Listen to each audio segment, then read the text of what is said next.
नमस्कार दोस्तों, कैसे हो आप लोग। उम्मीद है बहुत अच्छे होंगे और बहुत अच्छी आप तैयारी कर रहे होंगे। और मैं लेके आया हूँ आपके लिए एक शानदार क्लास। और उस शानदार क्लास का पहला क्वेश्चन है दोस्तों आज का, रैम और रोम में क्या अंतर है।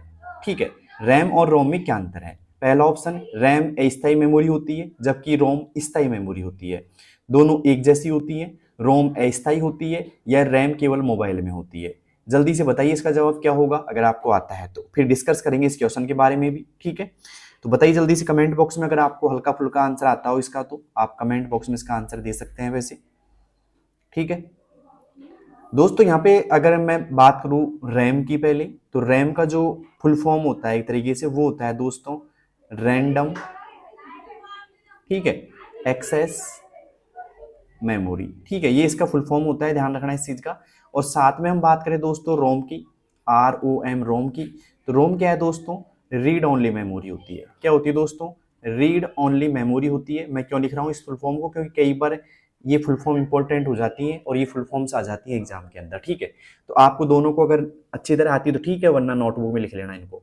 ठीक है, और रैम की बात करें दोस्तों, तो रैम होती है अस्थायी। क्या होती है दोस्तों, अस्थायी होती है। और ये होती है रोम होती है दोस्तों स्थायी। ठीक है, तो यहाँ पे बात करेंगे दोस्तों, रैम अस्थायी होती है। क्या दोस्तों, रैम अस्थायी होती है और रोम क्या होती है दोस्तों, अस्थायी होती है। ठीक है, तो यहाँ पे आएगा ए ऑप्शन इज राइट। अब चलते हैं दोस्तों अगले सवाल की ओर। अगला सवाल हमारे सामने दूसरा, पेरिफेरल डिवाइस किसे कहते हैं। पेरिफेरल डिवाइस किसे कहते हैं, कंप्यूटर के अंदर के हिस्से, कंप्यूटर से बाहरी जुड़ी इनपुट और आउटपुट डिवाइस है, सीपीयू के चिप्स, नेटवर्क केबल। बताइए दोस्तों पेरिफेरल क्या होती हैं। तो इसका मतलब ये होता है कि कंप्यूटर के बाहर जुड़ी आउटपुट इनपुट डिवाइस है। जैसे कि बात करें हम, जैसे बात करें हो गया कीबोर्ड, ठीक है, कीबोर्ड की बात करें, जैसे माउस हो गया, ठीक है, प्रिंटर हो गया, तो इन्हें हम क्या करेंगे दोस्तों, ETC लिख देता हूं मैं, इत्यादि। तो यहाँ पे आएगा B option is right. Computer से बाहर जुड़ी इनपुट और आउटपुट डिवाइस को क्या कहेंगे दोस्तों, पेरिफेरल डिवाइस कहा जाता है। तो किस किस का सही है भाई ये जवाब। ठीक है, अब चलते हैं दोस्तों तीसरे क्वेश्चन की ओर।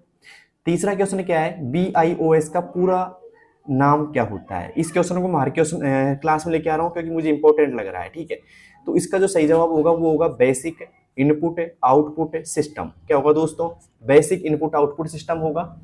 और क्लास कैसी लग रही है, अच्छी लग रही है तो एक लाइक जरूर बनता है दोस्तों। ठीक है, लाइक कीजिएगा और साथ में उन लोगों के पास शेयर करो इस वीडियो को जिनकी हाल फिलहाल में कोई भी कंप्यूटर संबंधित एग्जाम है। ठीक है, अब चलते हैं दोस्तों चौथे क्वेश्चन की और चौथा क्वेश्चन है, विंडोज एक्सप्लोरर का उपयोग किसके लिए किया जाता है। विंडोज एक्सप्लोरर का प्रयोग किसके लिए किया जाता है, इंटरनेट चलाने के लिए, फाइलों और फोल्डरों को देखने व प्रबंधित करने के लिए, गेम खेलने के लिए, टेक्स्ट टाइप करने के लिए। बताइए दोस्तों इसका जो प्रयोग है किसके लिए किया जाता है। अगर आपको आता है तो जल्दी से मुझे बताइएगा। दोस्तों यहाँ पे विंडोज, इसकी शॉर्टकट की क्या होती है, इसकी शॉर्टकट की बात करें तो विन प्लस ई होती है। ध्यान रखना इस चीज का, विंडोज एक्सप्लोरर की शॉर्टकट की क्या होती है दोस्तों, विन प्लस ई होती है। ये ध्यान रखना, इसको प्रेस करते ही ओपन हो जाएगा। और इसको क्या किस लिए ओपन किया जाता है या किस लिए प्रेस किया जाता है या क्या काम आता है, ये फाइलों और फोल्डरों को देखने व प्रबंधित करने के लिए इसका प्रयोग किया जाता है। तो बी ऑप्शन इज राइट। किस किस का सही है भाई बी ऑप्शन यहाँ पे। ठीक है, चौथे में आएगा बी। अब चलते हैं दोस्तों पांचवें क्वेश्चन की ओर। पांचवा क्वेश्चन और भी इंटरेस्टिंग है, ऑपरेटिंग सिस्टम में फाइल एक्सटेंशन का क्या अर्थ होता है। फाइल का प्रकार बताना, फाइल का आकार बताना, फाइल का स्थान बताना या फिर फाइल को छिपाना।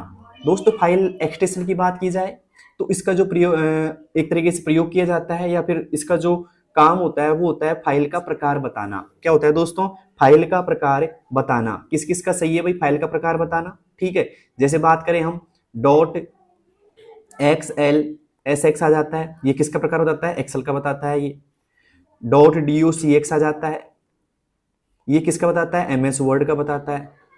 ठीक है, डॉट PPTX आ जाता है, ये किसका बताता है भाई, पावर पॉइंट का बताता है।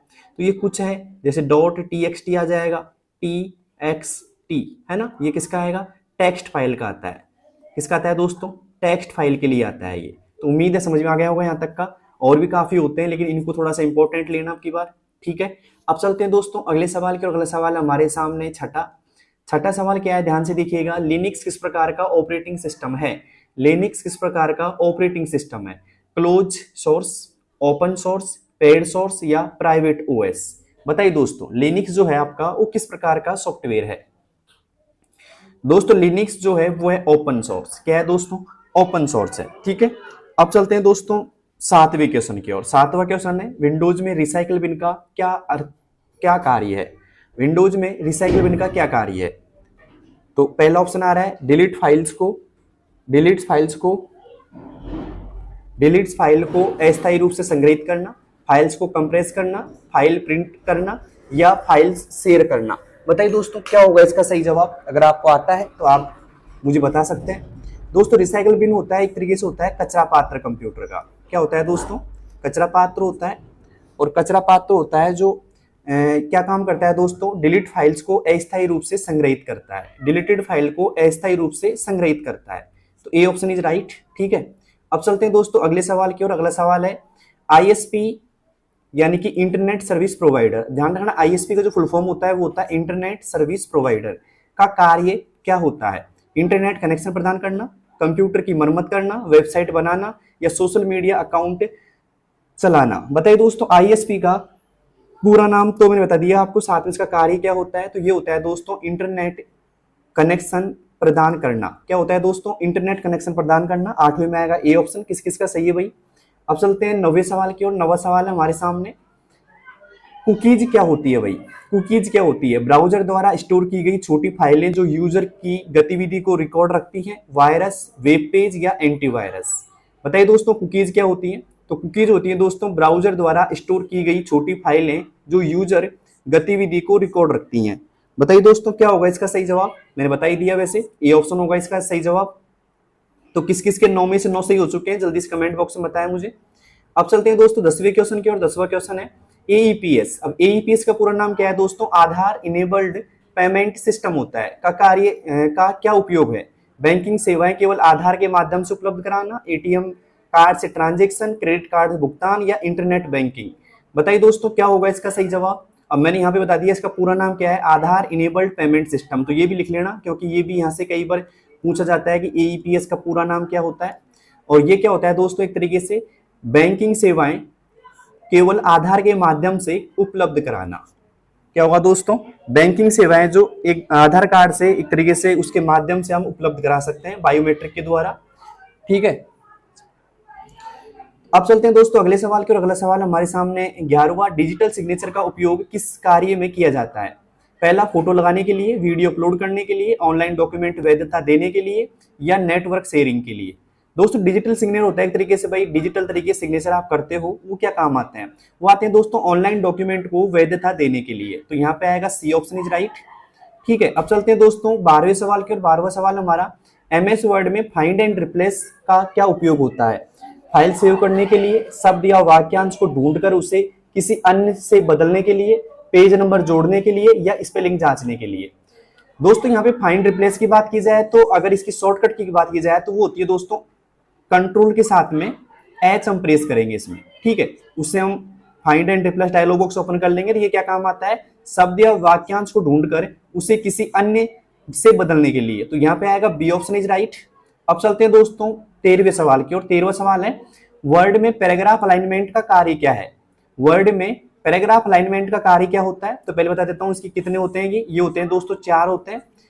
पहला होता है यहाँ पे लेफ्ट, सेंटर, ठीक है, और यहाँ पे राइट हो जाएगा RIGST, ठीक है, और एक हो जाएगा दोस्तों जस्टिफाई। ओके, ये होते हैं। और यहाँ पे जो ये काम करते हैं वो करते हैं टेक्स्ट को बाएं, दाएं और बीच में व्यवस्थित करना। तो ए ऑप्शन इज राइट। अब चलते हैं दोस्तों 14वें सवाल की ओर। 14वां सवाल हमारा एक्सेल में चार्ट का उपयोग क्या है? डेटा को दृश्य रूप में प्रदर्शित करने के लिए, टेक्स्ट सजाने के लिए, टेक्स्ट डेटा छिपाने के लिए या सेल फॉर्मेट बदलने के लिए। दोस्तों यहाँ पे चार्ट की बात की जाएगी तो चार्ट के लिए हम करेंगे दोस्तों डेटा को दृश्य रूप में प्रदर्शित करने के लिए। तो ए ऑप्शन इज राइट। ठीक है, अब चलते हैं दोस्तों 15वें सवाल की ओर। 15वां सवाल हमारा पावर पॉइंट में स्मार्ट आर्ट का कार्य क्या है? ऑडियो जोड़ना, वीडियो चलाना, जानकारी को ग्राफिकल रूप में प्रस्तुत करना या फॉन्ट बदलना। दोस्तों स्मार्ट आर्ट की बात की जाए तो ये एक्सेल में भी होता है और यहाँ पे MS वर्ड में भी होता है। ठीक है, तो ये क्या काम करता है? जानकारी को ग्राफिकल रूप में प्रस्तुत करता है। C option is right. अब चलते हैं दोस्तों 16वें सवाल की ओर। 16वां सवाल है पावर पॉइंट में नोट्स पेन का उपयोग क्यों किया जाता है? प्रस्तुति के दौरान वक्ता के लिए नोट्स जोड़ने के लिए, स्लाइड को सजाने के लिए, चार्ट बनाने के लिए या बैकग्राउंड बदलने के लिए। दोस्तों इसका जो सही जवाब होगा कि नोट्स पेन जो काम आता है दोस्तों, वो आता है एक तरीके से हम बात करें प्रस्तुति के दौरान, मतलब प्रेजेंटेशन के दौरान वक्ता के लिए नोट्स जोड़ने के लिए। A option is right. अब चलते हैं दोस्तों 16वें तो हो गया, 17वें सवाल की ओर। ओटीपी। अब कई बार ओटीपी का पूरा नाम पूछता है आपसे, तो ओटीपी का पूरा नाम है वन टाइम पासवर्ड, ठीक है। का उद्देश्य क्या है? पासवर्ड स्थायी बनाना, यूजर नेम बदलना, मोबाइल लॉक करना या सुरक्षा के लिए एक बार उपयोग होने वाला पासवर्ड प्रदान करना। तो इसका सही जवाब होगा सुरक्षा के लिए एक बार उपयोग होने वाला पासवर्ड प्रदान करना। D option is right. तो किसके 17 में 17 सही हो चुके हैं? इस क्लास में रहेंगे 20 क्वेश्चन और 20 में से आपके कितने सही हो जाते हैं बताना मुझे। अब चलते हैं दोस्तों 18वें सवाल की ओर। एंटीवायरस सॉफ्टवेयर का मुख्य कार्य क्या है? कंप्यूटर को हानिकारक प्रोग्रामों से बचाना, फाइल डिलीट करना, फॉन्ट बदलना या इंटरनेट की गति बढ़ाना। बताइए दोस्तों एंटीवायरस जो होता है वो क्या काम आता है? तो एंटीवायरस जो काम आता है कंप्यूटर को हानिकारक प्रोग्रामों से बचाना, ठीक है। A option is right. अब चलते हैं दोस्तों 19वें सवाल की ओर। 19वां आज का।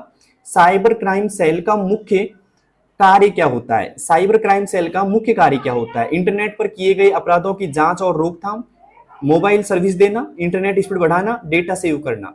बताइए दोस्तों साइबर क्राइम का एक तरीके से बात किया जाए तो मुख्य कार्य क्या होता है? अगर आपको आता है तो मुझे जल्दी से बताइएगा। दोस्तों साइबर क्राइम का जो मुख्य कार्य होता है इंटरनेट पर किए गए अपराधों की जांच करना और रोकथाम करना होता है, ठीक है। तो ए ऑप्शन इज राइट। अब चलते हैं दोस्तों आज के अंतिम सवाल की ओर। अंतिम सवाल आज का। ई कॉमर्स का कार्य क्या है या ई कॉमर्स का अर्थ क्या है? इंटरनेट के माध्यम से वस्तुओं और सेवाओं की खरीद बिक्री करना, केवल मोबाइल से खरीदारी करना, केवल सरकारी सेवाएं लेना या बैंकिंग से पैसा निकालना। बताइए दोस्तों क्या होगा इसका सही जवाब? दोस्तों यहाँ पे ई कॉमर्स की बात की जाए तो इसका एक अर्थ होता है कि इंटरनेट के माध्यम से वस्तुओं और सेवाओं की खरीद और बिक्री करना, ठीक है। A option is right. तो भाई बताइए किसके 20 में से 20 सही हो चुके हैं और क्लास कैसी लगी आज की? अगर अच्छी लगी तो आप कमेंट बॉक्स में जरूर बताना मुझे, और साथ में इस क्लास को शेयर कीजिए उन लोगों के पास जिनको हाल फिलहाल कोई भी कंप्यूटर की एग्जाम देनी है, ठीक है। और मिलते हैं दोस्तों नेक्स्ट क्लास में, तब तक के लिए बेस्ट ऑफ लक। धन्यवाद।